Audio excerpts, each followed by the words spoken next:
at Abia State. Abia State is not into infrastructural deficits. Abia State is a burial ground. They a dumping ground. Eba akita abro na China called the Naba Otunsuwenu. Naba ke kude eba ade. The Chinese garment factory to buy an equipment one time. I saw one other equipment that had a computer screen on it, and I said, why is this equipment different? And they said, oh, it's for our schools.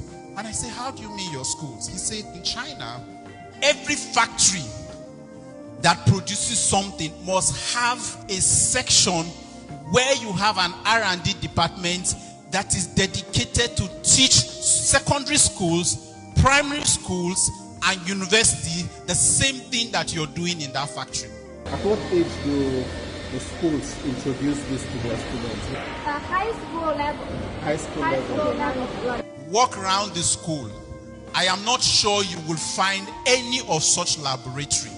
These are the guys that are going to compete with our children.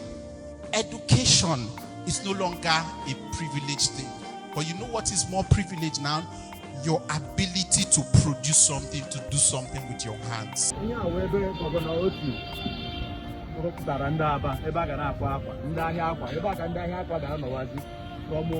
year, January,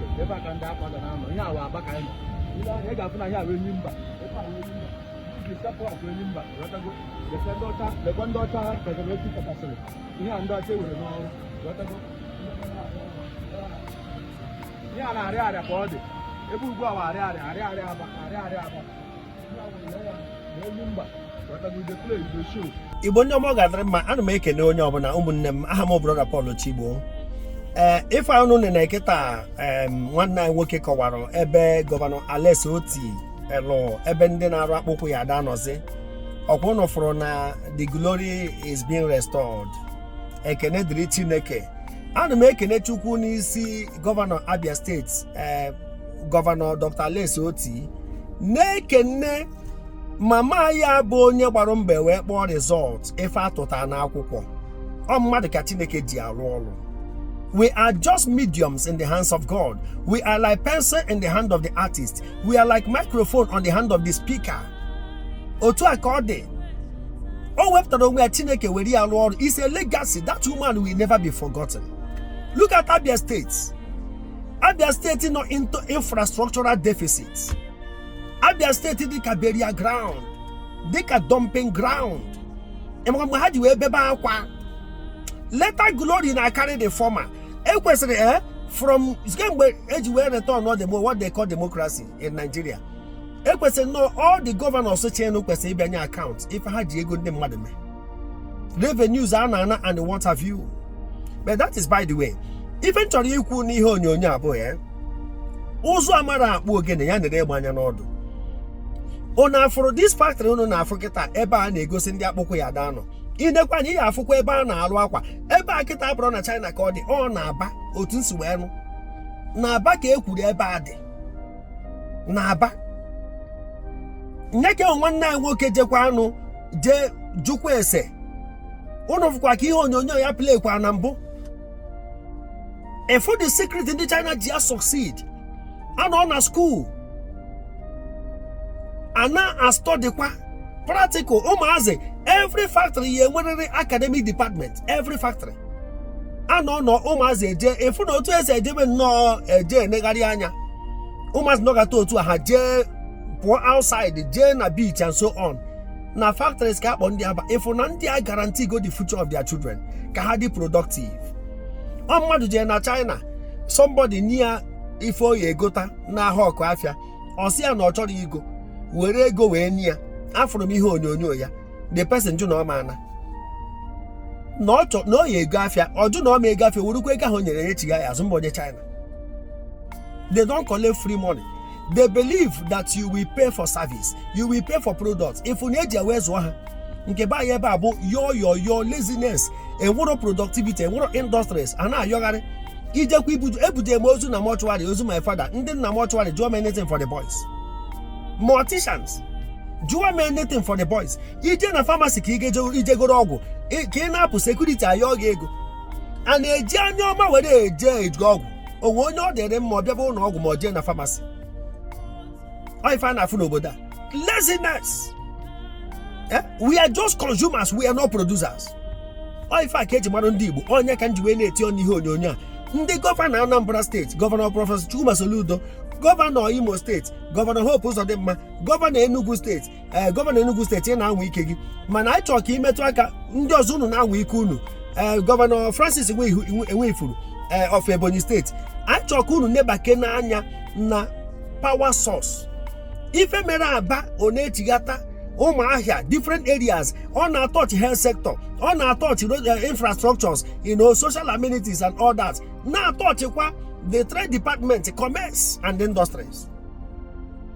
On our touch all round. On some no madri worker anamma.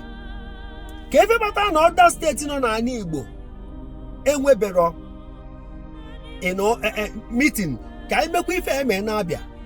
Maka source of power. Keve batarian. All the states in Ndi Igbo. Ọ bụrụ Igbo amarom ọghara bụ na na-ekọpere for ọkwa ife dị mma ka a na-eme nwem. Si jụọ onye the secret ka ọ na-ego ya adịrọ. Ka enwee source of power, it will help industries. No ife eji marụ Ndi Igbo. Njirimara anyị bụ ịzụ afịa. Afịa ka eji marụ Ndi Igbo. O nwere ife ọzọ. Ebe a na-agbagbu anyị na mba, si ma ebe anyị ka ọ dị habitable. Enwe security nke unu na-anwa ike unu, at least a na-enwe improvement, a na-enwudesi ụmụazị a na-atọment mere ebe ọ bụrụ hell for a living hell for us. So ndụmọdụ na-enye unu bụ si jee jụọ Gọvanọ Alex Oti ka efe kpatarụ ka ndị lụrụ ya ọkụ ji wee na Abia steeti, ndị babas kịta ego ada akọzi ha. Ị na-anụ criminality na Abia steeti.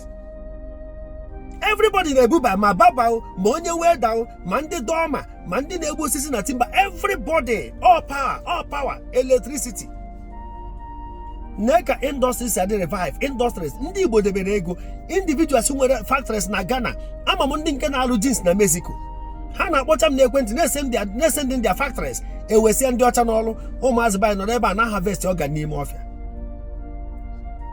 Onye ọ na-eti ife na-eme anyị si anyị n'aka. So other governors si n'ebe a mụrụ na-ebe ndị ofe mmanụ dia governors nọ nzukọ.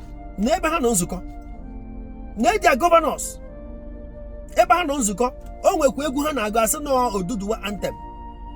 Mana nke be anyị bụ no most politicians na ọtụtụ ndị bụ act of cowardice. So egwu amekwana ha gụpụta ife gbasara Biafra ma ọ pụrụ na nsọ dị nem.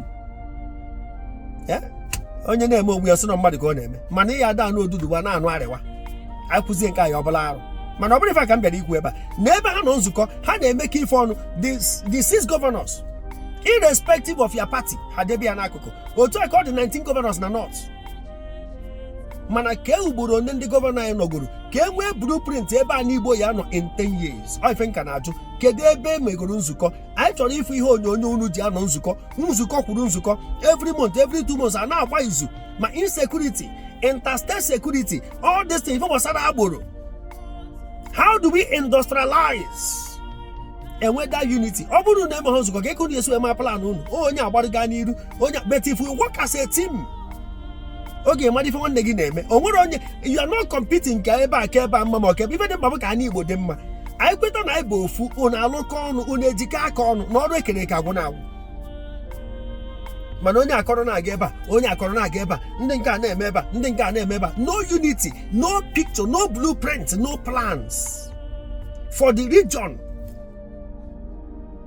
Asị ka m si ebe anyị ndụmọdụ ọ na oyi ekwe anyị ka anyị si na-ewe mụta ife, ka anyị ṅomienụ ndị a otu ha si anọkọ na-eme ka ife ọnụ na-agbakọ izu. Oge etiri na moto ka otu a ka ha si wee gbakọ aka ọnụ.